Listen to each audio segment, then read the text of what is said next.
নিশ্চয়ই আল্লাহ জানিয়েছেন বলে উনি জেনেছেন যে লোকটা জানতো। আচ্ছা, তার আগে একটা মশলা, আমি এসে মাগরিব পড়েছি বয়াড়ায়, অজু অজু অজু না, বয়াড়ায় এসে অজু করি, এখানে এসে মাগরিবটা পড়েছি, আবার এশাটা পড়েছি, আর অজু এখনো আছে আমার। এই অবস্থায় একটু যদি মরে যায় তাহলে আমার কি আর দাফনের জন্য গোসল দেওয়ার দরকার আছে? অজু অবস্থায় মরিস কিন্তু গোসল, আমি কিন্তু পা খালাতে আমার ওসলে আমার দেহে এখন গোসলও ফরজ নেই, আর আমার অজু আছে, তারপরেও মানুষ মরে গেলে গোসল দিতে হবে। তার মানে অজু ভাঙার যে কটা কারণ, গোসল ফরজ হওয়ার যে কটা কারণ, স্বপ্নদোষ যে গোসল ফরজ হয়, তাই না? স্ত্রী সঙ্গম করলে গোসল ফরজ হয়, মরে গেলেও, মৃত্যুটাও গোসল ফরজের কারণ। আচ্ছা, আল্লাহওয়ালা মানুষটা বললেন জ্যান্ত মানুষের জানাজা পড়ি না, তাহলে ততক্ষণ ওনার কাছে খবর আছে যেটা জানতো। এরা যখন বিশাল পেড়াপিড়ি করছে, না হুজুর মরে গেছে, ওর বাপ মা জানাজা পড়ার জন্য আপনাকে অনুরোধ করছে, আপনি পড়িয়ে দেন। ঈশ্বর যখন জানাজা পড়ার জন্য রাজি হয়েছে, তখন নিশ্চয়ই লোকটা মরে গেছে এ খবর ওনার কাছে এসেছে। আমার কথা জড়াচ্ছে না তো?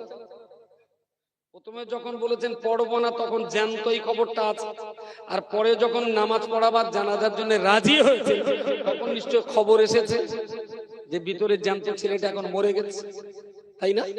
বললেন দাঁড়াও বাবা, জানাজা পড়ে দিচ্ছি। জানাজা পড়ে দিলেন মানে আমার রস না বলো, আমি লোকের রস ডিটো করছি। পরে গিয়ে খুলে দেখা যাচ্ছে ছেলেটা মরিয়ে গেছে।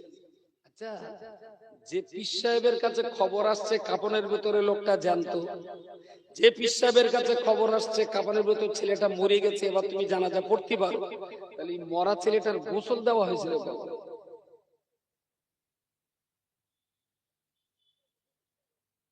কথা বলেন। এরা পীর সাহেবের দাম বাড়াতে যে পীর সাহেবটাকে এমন গাড্ডায় ফেলে দিলে মরে গেলি যে গোসল ফরজ হয়, এটাও পীর সাহেবের জানা ছিল। কি বোঝা গেছে না? যায় বোঝা যায় না? তাহলে আবার শালুক খাওয়া করে। আসলে ভক্তি করা ভালো, মহব্বত করা ভালো। এখন বিরাট ভক্তি করতে করতে করতে করতে করতে যদি বউডারে মা বলে ফেলে না, তাহলে সব বলা যাবে। কিছু মূর্খ অশিক্ষিত গান্ডু আদরে চটে পড়ে বোর ভাষায় চুমে খেয়ে বললে তুমি আমার মার মতন, বিশাল পরিস্থিতি কোথায় যাবে সে শান্তি। আরে ওই মানুষটার জন্য এই কারামতের কথা বললাম, শ্রোতা বিরাট বড় সুবহানাল্লাহ বলল, তার মানে তুমি প্রমাণ করে দিলে যে আল্লাহওয়ালা মানুষটা মরে গেলি যে গোসল ফরজ হয়, এই কাণ্ডজ্ঞানটাও তার ছিল। এরা পীরের সম্মান বাড়াচ্ছে না পীরগুলোর শেষ করছে এইভাবে? এখন আমার অপারেশন করলে ডাক্তারের দোষ? এই ঘটনাটা কেউ যদি বলতে পারে কোন গ্রামের কোন জায়গার ঘটনা, আপনারা যা শাস্তি দেবেন মেনে নেব। এক মাথার কভার করে কাটবো আমি, আগে একবার তো কেটে দিয়েছে আবার কাটবো, এর কোনো ইতিহাস নেই। এগুলো জন্ম দেয় ইবলিস আর প্রচার করে আপনার আমার মতন ভদ্র শয়তান। এগুলো পীর ওলি আল্লাহদের মর্যাদা বাড়ায় না, বরং পীর ওলিদের মর্যাদা শেষ করে দেয়। অবাক ব্যাপার, এখানে বসিরহাট হুজুর মাটি কুড়িয়ে দেখিয়ে দেশে এখানে একটা ওলির কবর আছে, শোনেননি? হুজুর নাকি বাংলাদেশে কোথায় পালকি করে বেয়ারারা নিয়ে যাচ্ছিল, বাবা দাঁড়াও দেখেছে হুজুর পালকি থেকে বেরিয়ে ফাঁকা মাঠে জিয়ারত করলেন। কি বাবা? হুজুর বলেছিলেন নাকি যেহেতু আমার রস না লোকের রস, হুজুর বলেছিলেন যেখানে একটা আল্লাহর ওলির মাজার আছে তাই আমি জিয়ারত করলাম। বেয়ারারা বলছে না হুজুর এখানে কোনো মজার নেই, সারা বছর এই মাঠে চাষ হচ্ছে, শুকনোর সময় আমরা এখানে হেঁটে যাই, খবর বললেই হবে। বলছে না এখানে না মজা আছে। মজার বেয়ারারা বলছে কবর নেই, বসিরহাট হুজুর বলছেন কবর আছে। এইটা নিয়ে যখন বিতর্ক চরমে উঠে গেছে, তখন বসিরহাট হুজুর কোদাল দিয়ে খুঁড়ে দেখিয়ে দিলেন যে তার ভেতরে একটা জ্যান্ত আল্লাহওয়ালা মানুষ অক্ষত অবস্থায় ওই কবরে শুয়ে আছেন। সুবহানাল্লাহ। ওরাও যেখানে বড়রাও সেখানে। বসিরহাট হুজুর তার ফতোয়া আমিরিয়াতে লিখেছেন, মানুষকে একবার কবর দেওয়া হয়ে গেলে ওই কবর খোঁড়া শুধু নিষেধ না, হারাম। আর কবরটা করিয়ে বসিরহাট হুজুরের একটা কারামত প্রকাশ করলো। কারামত দেখানো মুস্তাহাব, ওলির কারামত প্রকাশ করাটা মুস্তাহাব, আর মরা মানুষের কবর খোঁড়াটা হারাম। তাহলে মুস্তাহাব কাদের জন্য বসিরহাট হুজুর কবর খুঁড়বে? যদি বসিরহাট হুজুর খুঁড়িয়ে থাকে তাহলে বসিরহাট হুজুর 2 নম্বর লোক, লেখে এক করে আর এক। এইরকম কাজ কি বসিরহাট হুজুরের পক্ষে করানো সম্ভব?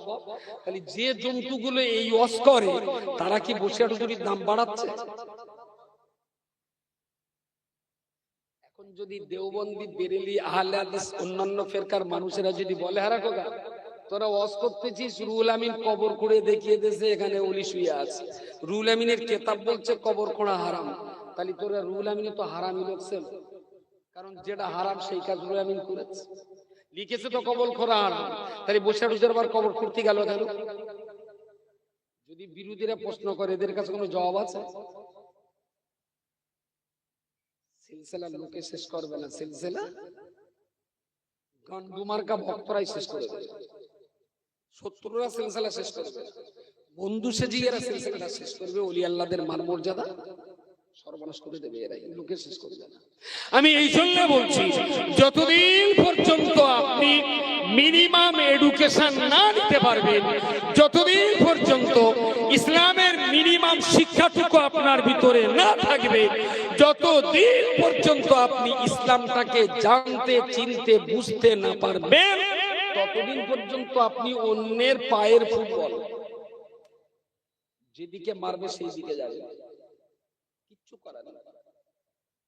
কোন একজন পণ্ডিত ব্যক্তি আমাদের ট্রেনিং এ বলেছিলেন যে একটা ছেলে ওই জীবনে ফুটবল খেলা দেখে, তো বাপের হাত ধরে রাস্তাতে যাচ্ছে আর এই ফুটবল নিয়ে প্লেয়াররা খেলতে, তার ছেলেটা ওর আব্বাকে বলছে, আব্বা আব্বা ওই গোলপানাটাকে সবাই মারছে কেন, এইবার যার কাছে যাচ্ছে সেই মারছে, ওটা বল সেই জন্য মারে। বলছে আব্বা বল তো একটা বলে সবাই মিলে মারবে, লাথি মারছে, কি জল ঝাঁটা লাথি, ওর তো মারি শেষ নেই, এইভাবে আব্বা মারছে। তো যতবার ওর বাপ বলে ওর একটা বল, ওর মারতে হয়, এটা একটা খেলা, ও তো বোঝে না। শেষ পর্যন্ত বলটা আউট হয়ে এদিকে পড়েছে মাঠের বাইরে, ওর বাপ বলটা ধরে ওরে দিয়েছে, কিন্তু কাকা তুমি একটা মার, ছেলেরা টুক করে মারলে চলে গেল। আর পাশে ইটি পেজেছিল একটা মোটা ঝামা, ওইটা নিয়ে রেখে বললো কাকা এতে একটু মারো, আব্বু পা কেটে যাবে, এতে মারলে তো পা কেটে যাবে, তাহলে ওতে মারলে ওটা তো সোলা, তাহলে ওর ভেতরে কিচ্ছু নেই, সেই জন্য সবাই মিলে লেতই ওই, আর এটা নিরে, সেই জন্য কোনো শালা এরা লাথি মারে না। যতদিন আপনি ইসলামের শিক্ষা না নেবেন তত সময় ফাঁকা একটা ফুটবল যার কাছে যাবেন ঝাঁট বাড়ি দেবেন। লেখাপড়া মিনিমামটা শিখে যখন ভেতরে কিছু মাল ব্যাটারি তৈরি হবে, ও আপনার ওতে লাথি মারার আগে 5 বার ভাববে যে বল দৌড়বে না আমি দৌড়বো ডাক্তার খানায়। শিক্ষাটা ইসলামের মিনিমাম জ্ঞানটা নেওয়া আপনার জন্য ফরজে আইন। 5 ওয়াক্ত নামাজ পড়াটা যেমন ফরজ, ইসলাম মিনিমামটা বোঝা আপনার জন্য ফরজ। রমজানের রোজা আপনার জন্য যেমন ফরজ, প্রিয় রাসূল সাল্লাল্লাহু আলাইহি ওয়াসাল্লামকে চেনাটাও আপনার জন্য ফরজ। নবী চেনা ফরজে আইন। যারা নবী চিনতে ভুল করেছে তারা আল্লাহ চিনতে ভুল করবে, কারণ আল্লাহ সন্ধান তো নবী দিয়েছে। তো নবী চিনতে যদি ভুল হয় তাহলে আল্লাহ চেনাটা ভুল হবে। তো আল্লাহকে ভালোভাবে চিনতে গেলে মুহাম্মদুর রাসূলুল্লাহকে তো আগে চেনাই লাগবে। মুহাম্মদুর রাসূলুল্লাহ সাল্লাল্লাহু আলাইহি সাল্লাম, আমি এইটা নিয়ে না খুব বেশি পড়াশোনা করিনি, তবে একটু একটু পড়েছি। পড়ে শুনে মনে হচ্ছে যে মাথা বোধহয় আমার বিগড়ে গেছে, আমার নিজে নিজে মনে হচ্ছে। ভালোবাসা, ওয়াকাল্লাহ ওয়াকাদ্দুত শেখার ভালোবাসা, 4টি অক্ষরের একটা ছোট্ট শব্দ ভালোবাসা। তারপর শুধু মনে হচ্ছে আমি কাউকে ভালোবাসি, সে আমাকে ভালোবাসে, এই ভালোবাসাটার উৎপত্তি কোথা থেকে হয়, কেন হয়? ভালোবাসার উল্টোটা রাগারাগি, তাই না? শত্রুতা বা রাগারাগি, আর রাগারাগি বা শত্রুতার উল্টোটা তাহলে একদিকে ভালোবাসা, তার উল্টোটা হলো রাগারাগি। তা কারোর সঙ্গে আমার কেন রাগারাগি হয় আর কারোর সঙ্গে আমার কেন ভালোবাসা হয়, এইটা নিয়ে ভেবে চিন্তে বইপত্র পড়ে আমার যা মনে হয়েছে, কেউ যখন কাউকে উপকার করে, কেউ যখন কাউকে উপকার করে, তখন উপকৃত ব্যক্তি উপকারকারী ব্যক্তিকে ভালোবাসে। কথাটা কি বোঝাতে পারলাম? আমি এক্ষুনি নেমে যাওয়ার সময় জুতো বাচ্চি, এরকম অনেক সময় হয়, পায়ে পায়ে একটু সরে যায়। আমি যে জুতো পাচ্ছি, একটা ছেলে ছুটে এসে দূর আপনার জুতোই, এর তলার থেকে জুতোটা বের করে সামনে দিয়েছে। উপকার করেছে না করি? একটা বার হলেও আমি তাকে বলবো থ্যাংক ইউ, একটা বার হলেও বলবো আল্লাহ তোমার ভালো রাখুক, একটা বার হলেও বলবো শোনা তুমি অনেক বড় হও। ও আমাকে উপকার করেছে মানে ওর প্রতি আমার একটু ভালোবাসা, ভালোবাসা পরের বছর জলসায় এসে লাভার সময় ওর কথা আবার মনে পড়বে। যদি আমি ভদ্র ঘরের সন্তান হই, তাহলে উপকারকারী ব্যক্তিকে আমি কখনো ভুলবো না, যত সম্ভব চেষ্টা করব। যিনি আমাকে উপকার করেছেন আমি তাকে ভুলবো না, মনে রাখবো। এই ছেলেটা যদি কোনোদিন বাইদি ভাই আমার বাড়ির বারান্দার সামনে রাস্তা দিয়ে যেতে দেখি, আমি তো একবার এই করছি, এই তোমার বাড়ি বয় রাস্তা বলছে, লোকটা মুখটা যেন চেনা চেনা লাগবে, সেই আপনার জুতো রেখে গেল, আমি বের করে দিল, ও তুমি সেই পার্টি, এদিকে আগে বসে গেল। ঘরে বসিয়ে খুব যদি ব্যস্ত থাকি এক গ্লাস পানি অন্তত দেবো নাকি? ও আমার জুতো খুঁজে দিল, ওর প্রতি আমার ভালোবাসা জন্মালো, আর আমি ওর ডেকে এক গ্লাস পানি আর বিস্কুট খাওয়ালাম, ওর ভিতরে আমার ভালোবাসাটাও, দ্যাট ইজ প্রেম। একজনের সাথে আর একজনের প্রেম ভালোবাসার পিছনে থাকে উপকার করা আর উপকার নেওয়া। যখনই দুজনের মাঝখানে একে অপরের উপকারের আদান প্রদান তৈরি হয়, তখনই দুজনের ভিতরে ভালোবাসা, ভালোবাসা। হাফেজ শামসুর রহমান সাহেবকে আপনি ভালোবেসেছেন, এর পিছনে নিশ্চয়ই কোন রকম ইতিহাস আছে। তিনি কোনো না কোনো জায়গায় আপনাদের উপকার করেছেন, আর আপনারাও কোনো না কোনো জায়গায় তার উপকার করেছেন। ভালোবাসা কখনো এক পিটেন হয় না। ভালোবাসা সবাই যখন বলেছে, আমিও বলেছি আই লাভ মোহাম্মদ, কথাটা তো খারাপ না। আমি মোহাম্মদ সাল্লাল্লাহু আলাইহি ওয়াসাল্লামকে ভালোবাসি, তো তার ভালোবাসা না তাতে পৃথিবীতে আর কার ভালোবাসা? কথাটা খুব ভালো। আই লাভ মোহাম্মদ বলতে বলতে বলতে বলতে একটা সময় মনে হলো যে আমি তো বলছি আই লাভ মোহাম্মদ, মোহাম্মদ কি কোনোদিন বলেছে আই লাভ আব্দুল মাতিন? আমি তো বলছি আই লাভ মোহাম্মদ, কিন্তু নবী কি কোনোদিন বলেছেন যে আই লাভ মোহাম্মদ আব্দুল মাতিন? ভালোবাসা তো দুপিঠে। আমি আপনাকে উপকার করেছি, আপনি আমাকে ভালোবেসেছেন, আপনি আমার উপকার করেছেন, আমি আপনাকে ভালোবেসেছি। এক পিঠেন তো ভালোবাসা হয় না। আমি তো নবীকে ভালোবাসলাম, কিন্তু নবী কি আমাকে ভালোবাসে? এই প্রশ্নটা ভিতরে উদয় হতে আমি লাজবাব। সত্যি আমি বলছি আই লাভ মুহাম্মদ ইয়া রাসূলুল্লাহ, আপনাকে ভালোবাসি, কিন্তু এই ভালোবাসাতে এক পিঠে। নবী কি আমাকে ভালোবাসে? এর উত্তর কি আছে? আমি কোনো উত্তর খুঁজে পাচ্ছি না। আর যেদিন থেকে উত্তর খুঁজে পাচ্ছি না, সেদিন মনে মনে লড়াই হয়, কারণ কিছু বলতেই পারছি না। আমার মনে হয়েছে কি, এটা খানিকটা ওই ছোট বয়সে রান্না বান্না করা শেষ করলে মা দুধের হাঁড়িটা তুলে দে গোসল করতে যেতেন, আর বলে যেতেন দুধটা দেখি যেন পড়ে না যায়। হাঁড়িটি ধরে 4 লিটার পানি, ওতে দুধ দেশে 1 পা আর 1 পা পানি, যাতে ধরে 400 পানি, তার মানে 16 পা পানি ধরে, তাতে রয়েছে মাত্র 1 পা পানি আর 1 পা দুধ, 2 পা। এখন সেই আগুনে ফুটতে ফুটতে এক সময় দেখা গেল যে সর্পস উল্টে যে দুধ উঠলে চারিদিকে পড়ে যাচ্ছে।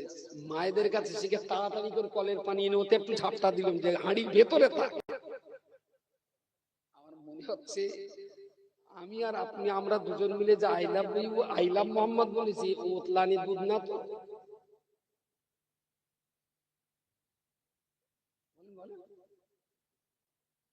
আমার মনে হচ্ছে যেন ওতলানি দুধ। জি জি, যিনি বলেছেন বেশ করেছেন, আবার বলুন। আমি বলার পক্ষে, তবে একটা বার বালিশে মাথা দিয়ে ভেবে দেখুন। আমি তো বলছি আই লাভ মোহাম্মদ, লেকিন মোহাম্মদুর রাসূলুল্লাহ সাল্লাল্লাহু আলাইহি ওয়াসাল্লাম তিনি কি কখনো বলেছেন আই লাভ আব্দুল মাতিন? আমি কি এমন উপকার করেছি আমার নবীকে যে তিনি আমাকে ভালোবাসবেন? আর নবী আমাকে কি উপকার করেছেন যে আমি নবীকে ভালোবাসবো? দুধ উতলে গেলি না সবাই বলে অনেকটা দুধ, এক খাবলা পানি দেবেন 2 পয়সা টাকা। আমি একটু ওতলানি দুধ একটু পানি দিয়ে দেখি কি হয়, আসল দুধ কতটা আর উতলে যাচ্ছে কতটা। ওতলানি বলেন কি বলে? প্রিয় শ্রোতা মণ্ডলী, মনে রাখুন নবী মুহাম্মদ রাসূলুল্লাহ সাল্লাল্লাহু আলাইহি ওয়াসাল্লাম হাদিস শরীফের ভিতরে বলেছেন, মান আহাব্বা সুন্নতি ফাকাদ আহাব্বানি ওয়া মান আহাব্বানি কানা মাই ফিল জান্নাহ। নবীর ভালোবাসা ছাড়া ঈমানদারের ঈমান কখনো টিকতে পারে না। নবীর প্রতি মহব্বত ছাড়া কোনো মানুষ আল্লাহওয়ালা হতে পারে না। তবে বান্দা মনে রাখুন, আল্লাহ পাকের হাবিব নবী পরিষ্কার করে বলেছেন, মান আহাব্বা সুন্নতি। পৃথিবীর কোন বান্দা যদি মনে করে আমি মোহাম্মদকে তারা ভালোবাসবে, কারোর যদি ইচ্ছা হয় আমি মোহাম্মদকে তারা ভালোবাসবে, তাহলে তারা যেন মান আহাব্বা সুন্নতি ফাকাদ আহাব্বানি, যেই আমাকে ভালোবাসতে ইচ্ছা করুক না কেন, ওর যদি মন চায় মোহাম্মদকে ভালোবাসবো, তাহলে সে যেন আমার সুন্নতের জীবন যাপন করে। মান আহাব্বা সুন্নতি ফাকাদ আহাব্বানি। নবী বলেছেন যে আমার সুন্নত মেনে চললো সে আমাকে ভালোবাসে। নবীকে আজকে আর চা খাওয়াতে পাচ্ছি না, লুঙ্গি গামজা দিতে পাচ্ছি না, রাসূলুল্লাহর মাথায় একটু পানি দিতে পাচ্ছি না, রাসূলুল্লাহর পা দুটো একটু মেসেজ করে দিতে পাচ্ছি না, তারপরেও আমার ইচ্ছা নবীকে ভালোবাসা। কি দিয়ে বাঁচতে হবে? সুন্নতটাকে। নবীর সুন্নত যেখান থেকে আমার মনে হলো যে নবীকে ভালোবাসতে হবে, তো দস্তরখান বিছিয়ে খাওয়া শুরু করলাম, ওযুর আগে মেসাওয়াক করা শুরু করলাম, প্রতি শুক্রবারে নামাজে যাওয়ার আগে গোপ চুলগুলো কেটে কুটে পরিষ্কার করতে লাগলাম, সবার সময় ডান দিকে কাত হয়ে কেবলামুখী হয়ে ডান হাতটায় তলায় চাবালিতে দিয়ে বাঁ হাতটা দেহের উপরে বিছিয়ে শোয়া ধরলাম। যেদিন থেকে ইচ্ছা হলো নবীকে ভালোবাসার, তো ওযু করেই নবীর ভালোবাসতে হবে 2 রাকাত তাহিয়াতুল ওযু নামাজ পড়ে নিলাম। যখনই মনে হলো নবীকে ভালোবাসতে হবে, তো সকালে দুপুরে রাত্রি দিনে যখনই মসজিদে উঠেছি 2 রাকাত তাহিয়াতুল মসজিদ নামাজ পড়ে নিলাম। মনে মনে হচ্ছে নবীর সুন্নাত যখন মানছি, ইনশাআল্লাহ তাআলা আস্তে আস্তে আস্তে নবীর ভালোবাসা আমার ভিতরে তৈরি হচ্ছে। আই লাভ মোহাম্মদ বলবো না তো, মোদী বলবো, মোহাম্মদকেই তো ভালোবাসতে হবে। তবে যে মোহাম্মদকে ভালোবাসতে চাইছেন সেই মোহাম্মদ কিন্তু বলেছেন আমার ভালোবাসার মাধ্যমই হলো আমার সুন্নাত। যদি সুন্নত বাদ রেখে বলি নবীকে ভালোবাসি, এই ভালোবাসা কি নবী? আমি বলছি হাড়ির তলায় আগুন জোরে লাগলে 2 পা দুধ 16 পথ চেয়ে বেশি দেখা যায়। আগুন থেকে নামিয়ে নিলে 1.5 পর বেশি আর পাওয়া যায় না। আবেগ উন্মাদনা দিয়ে অনেক কিছু সমাজকে দেখানো যায়, কিন্তু প্রকৃত অর্থে নবী প্রেমিক হওয়া যায় না। এর জন্য সাধনা করতে হয়, এর জন্য লড়াই করতে হয়, এর জন্য চেষ্টা করতে হয়। আপনারাও চেষ্টা করুন যেন আপনার আই লাভ মোহাম্মদ বলাটা সার্থক হয়। আজকে থেকেই চেষ্টা হোক যে মুখে যেমন বলেছি কাজ করেও দেখাবো, তবে আপনার বলা আর আপনার কর্মে মিলেমিশে একাকার হয়ে আপনিও একদিন আপনার ঘরের ছাদের নিচে শুয়ে শুয়ে প্রিয় রাসূলকে স্বপ্ন যোগে আপনারও সাক্ষাৎ হয়ে যেতে পারে। সেটা মুখে বলার জোরে হবে না, সেটা কাজের জোরেই হতে পারে। কাজ করে আপনাকে প্রমাণ করা। প্রিয় শ্রোতা মণ্ডলী, আবার কথায় যাচ্ছে, সমাজে অনেক দরকার, অনেক দরকার, অনেক দরকার। তবে সবচেয়ে যেটা বেশি দরকার সমস্ত মুসলমানের জন্য ইসলাম বোঝবার মতন মিনিমাম জ্ঞানটা দরকার। এই মিনিমাম জ্ঞানের জন্য কুল্লুকুম রাঈন ওয়া কুল্লুকুম মাসউলুন আন রাইয়্যা।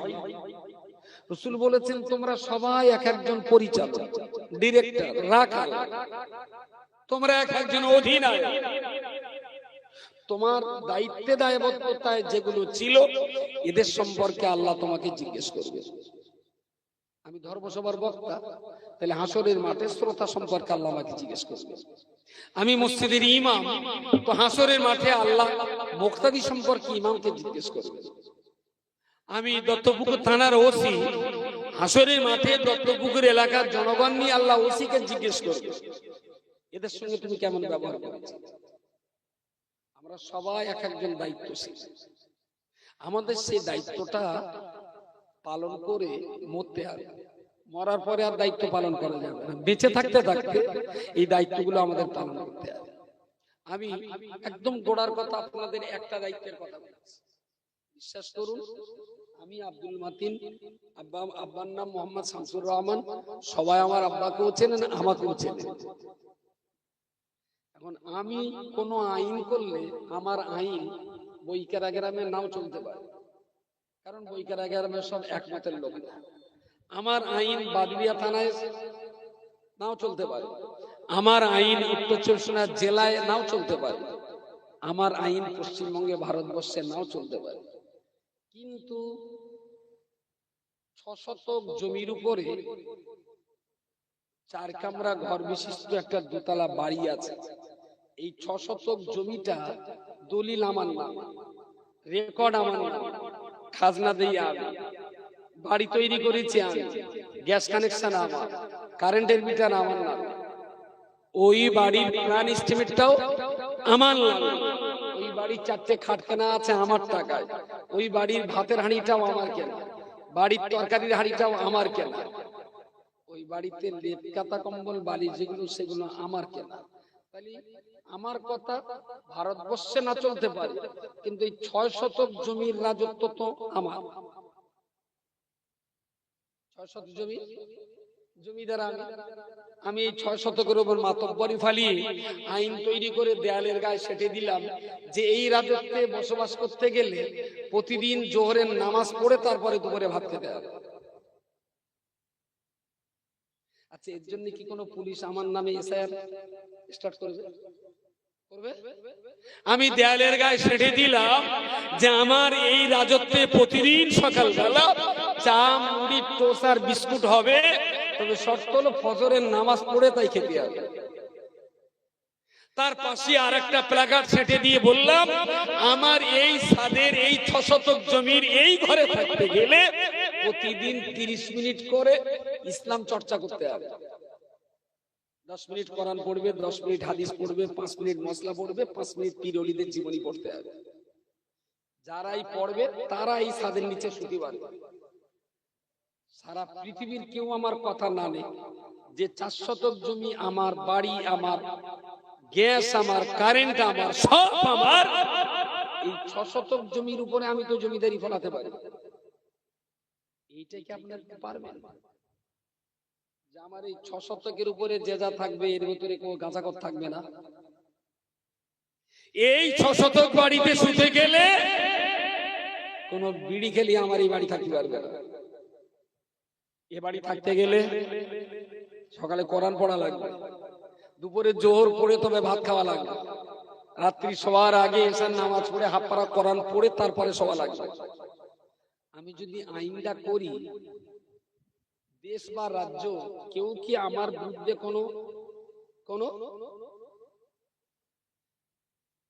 যদি এখন হাত তুলতে বলি যে প্রত্যেকেই যাচ্ছে বাড়ির দেওয়ালের গায়ে আইন সেটে দিতে হবে, কেটে কেটে দেবে, হাত তুলতে বলবো? একজন বলেছে, দুজন বলেছে, বাকিরা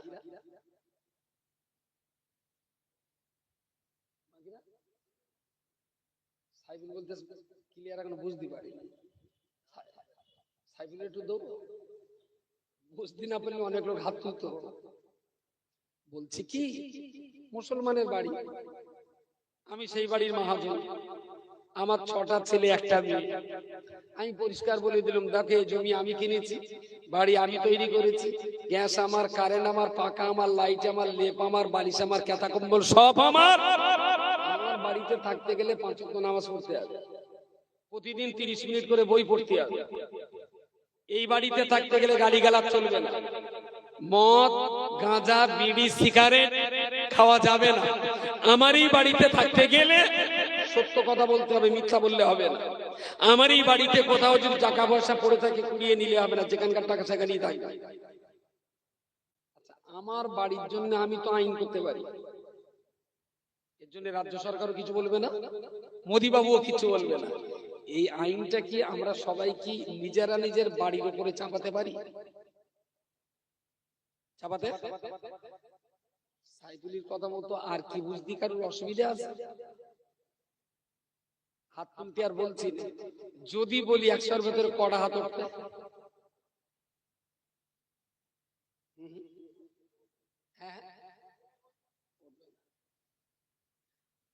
সেই একই রূপ যদি ইসলাম বুঝতাম, ইসলাম যদি বুঝতাম, তাহলে নিঃসন্দেহে ছেলে মেয়ে বিবি বাচ্চা কেউ আমার না, কেউ। প্রিয় নবী মুহাম্মদ রাসূলুল্লাহ সাল্লাল্লাহু আলাইহি ওয়াসাল্লাম হাদিস শরীফের ভিতরে কোরআনুল কারীমের 4টি রোল মডেল নবী আমার বর্ণনা করে বলেছেন, যতদিন পর্যন্ত আপনি আমি দুনিয়ার জমিনে বেঁচে থাকব, কোরআন আমাদের রাস্তা দেখিয়ে দেবে। কোরআন বলে দেবে এটা ইবলিসের পথ, কোরআন বলে দেবে এটা জান্নাতের পথ, কোরআন বলে দেবে এটা হালাল এইটা হারাম। কোরআন আমাদের দেখিয়ে দেবে এই রাস্তাটা সত্যের, এই রাস্তাটা মিথ্যের। কোরআন বলে দেবে এটা ন্যায় এটা অন্যায়। আল্লাহ পাক রব্বুল আলামিন পরিষ্কার করে বলেছেন, হুদান লিল মুত্তাকিন, কোরআন হলো মুত্তাকি পরেশগার বান্দাদের পথ প্রদর্শক। ভালো মন্দ ন্যায় অন্যায় সত্য মিথ্যা কোরআন আমাদেরকে দেখিয়ে দেবে।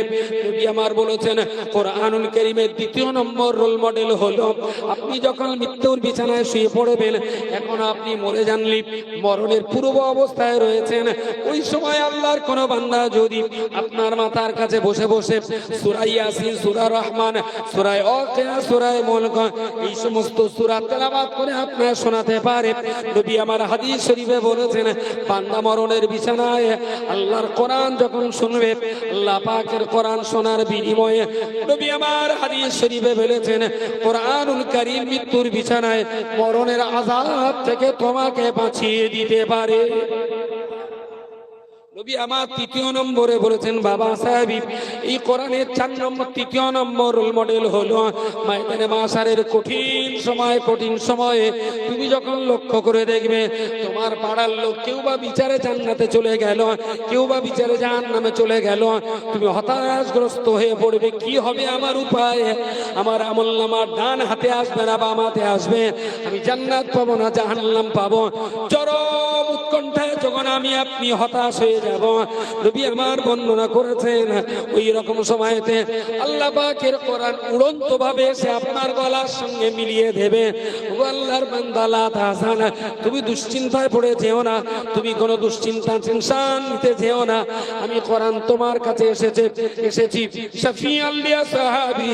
আল্লাহ পাক রব্বুল আলামিন তোমাকে জান্নাত দেওয়ার জন্য আমি কোরআনকে শাফাআতকারী হিসাবে পাঠিয়ে দিয়েছেন। আমি তোমার জন্য আল্লাহর কাছে আল্লাহ পাকের দয়ার জান্নাতে সুপারিশ করতে এসেছি। নবী আমার বর্ণনা করেছেন, বাবা সাহাবী কোরআনের 4র্থ নম্বর রোল মডেল, একটা মডেল হলো কোরআন দুনিয়া মাতে আমাদের রাস্তা দেখাবে, 2য় রোল মডেল হলো কোরআন মৃত্যুর বিছানায় মরণের আযাবকে কমিয়ে দেবে, 3 নম্বর রোল মডেল হলো হাসরের মাঠে কোরআন জান্নাতের জন্য আমাদের হয়ে আল্লাহর কাছে সুপারিশ করবেন, 4 নম্বর রোল মডেল হলো নবী আমার বর্ণনা করেছেন, বাবা সাহাবী তুমি মরণের পরে কাফন পরিয়ে জানাজা নামাজ পড়ে 3 জন ব্যক্তি কবরের মাঝখানে শুইয়ে দেওয়া হলো। আস্তে আস্তে কাঠকুটো আর মাটি দিতে দিতে পৃথিবীর আলো বাতাস তোমার কবরে যাওয়া আস্তে আস্তে সংকুচিত হতে লাগলো। অল্প একটুখানি একটা জায়গা ফাঁকা ছিল, সেখানেও এক কোদাল মাটি দিয়ে বন্ধ করে দেওয়া হলো। একেবারেই দরজা জানালা বিহীন একটা গভীর অন্ধকার ঘর। এই কঠিন অন্ধকার ঘরে তুমি যখন একাই শুয়ে থাকবে, সেই দিন তোমার বারবার একটা কথা মনে হবে, আহারে কাদের জন্য দুনিয়া এত কষ্ট করেছি, যাদের জন্য এত কষ্ট করেছি, কেউ তো আজকে আমার পাশে নাই। না আছে আমার ছেলেটা, না আছে আমার মেয়েটা, না আছে আমার জামাই, না আছে আমার বৌমা, না আছে আমার স্ত্রী, না আছে আমার বাপ। এই কঠিন অন্ধকার কবরে আমি কি করে থাকবো? তুমি আমার বর্ণনা করে বলেছেন বাবা সাহাবী, ওই কঠিন অন্ধকারে তুমি যখন হাউতাস করতে থাকবে, সবাই তোমার কবর ছেড়ে চলে যাবে। কঠিন অন্ধকার নিঃসঙ্গ জীবনে একাই কাটাবে। আল্লাহ পাক রব্বুল আলামিন ওই সময়ে তোমার কবরে কোরআন পাঠিয়ে দিয়ে আল্লাহ বলবেন, কোরআন তোমার কবরের ভিতরে চলে যাবে, তোমার বুকের সঙ্গে মিলিয়ে কোরআন বলবে, আসসালামু আলাইকা ইয়া আবদাল্লাহ। কঠিন কবরে কে আমায় সালাম করছে? তখন ওই লোকটা জিজ্ঞেস করবেন, আল্লাহর কালাম তার জবান খুলে বলবেন, ও আল্লাহর বান্দা, আনা কালামুল্লাহি, আমি আল্লাহ পাকের কালাম কোরআনুল কারীম। তোমার এই নিঃসঙ্গ জীবন, কবরের একাকী জীবন, তোমার নিঃসঙ্গতা কাটাবার জন্য কিয়ামত পর্যন্ত আল্লাহ পাক আমি কোরআনকে তোমার বন্ধু বানিয়ে দিয়েছে। কার সঙ্গে প্রেম করছেন? কোন ছেলেটা, কোন মেয়েটা, কোন স্ত্রীটা, কোন বাবার, কোন কার সঙ্গে খাতির করছেন? কে আপনার কবরে যাবে? রাসূল বলেছেন, যারা প্রতিদিন সকাল সন্ধ্যায় কোরআন পড়ে, ওরা যখন কবরে একা থাকবে, আল্লাহর কোরআন ওর কবরের দ্বিতীয় বন্ধু, পার্টনার হয়ে কিয়ামত পর্যন্ত ওর কবরে সঙ্গ দেবেন। সুবহানাল্লাহ। প্রতিদিন আপনার মেয়ের কাছে ফোন হয়, শালির কাছে ফোন হয়, শাওড়ির কাছে ফোন হয়, খালুর কাছে ফোন হয়, ভাইরাবার কাছে ফোন হয়, কিন্তু 30 বছর পার হয়ে গেছে, একদিনও কোরআন হাতে করে দেখা হয় 250 গ্রাম না 300 গ্রাম। যে বুড়ো গুলো কোরআন না পড়ে মরবে, এদের মুক্তি লজ্জা হয় না? খাবার টাবার না নে বের বাড়ি যেতে একটু লজ্জা লাগে, নতুন বে একদম খাবার না নে যাই কি করে, এটা একটা লজ্জার ব্যাপার। তো যারা কোরআন নামে কবরে যাবে, এদের তো লজ্জা হওয়া উচিত যে আল্লাহর কাছে যাবো কিলে। হয় কোরআন শিখুন, পড়ুন, পড়া, নাহলে অন্তত মরতে গেলেও আপনি বেলজ্জেটে বেহায়ার মতন বড় হবে। ত্রুটি বিচ্যুতির জন্য ক্ষমা চেয়ে নিচ্ছি। যতটুকু কথা বলেছি, আল্লাহর রাস্তায় কথাগুলো একটু বিচার বিশ্লেষণ করতে অনুরোধ করছি। আর অনেকে হয়তো শুনেছেন, সোশ্যাল মিডিয়াতে যারা অ্যাক্টিভ তারা জানেন, হিফজুল কোরআন কলেজ নামে একটা অত্যন্ত আধুনিক মানের হিফজুল কোরআন মাদ্রাসা তৈরি হচ্ছে বঙ্গনুরের দ্বিতল ভবনে। এতে অনেক টাকা খরচ, 40টা বাচ্চার জন্য প্রায় 42 লক্ষ টাকা বাজেট। 42 লক্ষ টাকা 40টা বাচ্চার অ্যাকোমোডেশন। তো একদিন বয়রা মসজিদে আসবো, বয়রা বড় মসজিদে একদিন আসবো। আমি আগাম বলে যাচ্ছি, সেই দিন জুমায় আমি বলে দেবো, সেই দিন জুমায় আল্লাহর রাস্তে আমার এই শিক্ষা প্রতিষ্ঠানটার জন্য সবাই 2-500 করে টাকা কিছু একটু নিয়ে যাবেন। আমার এই মাদ্রাসাটার জন্য অনেক টাকার প্রয়োজন। মুফতি সাহেব এসছেন, তার আলোচনা আপনাদের শুনতে হবে। দূরে দাঁড়া যে আশপাশে যারা আছেন, আমি সবাইকে ডাকছি। মুফতি সাহেবের পরে আমাদের ফুরবার শরীফের হুজুর আমন্ত্রিত আছেন, তার কথাও শুনতে হবে। যারা দূরে দাঁড়া যা আছেন মজলিস শেষে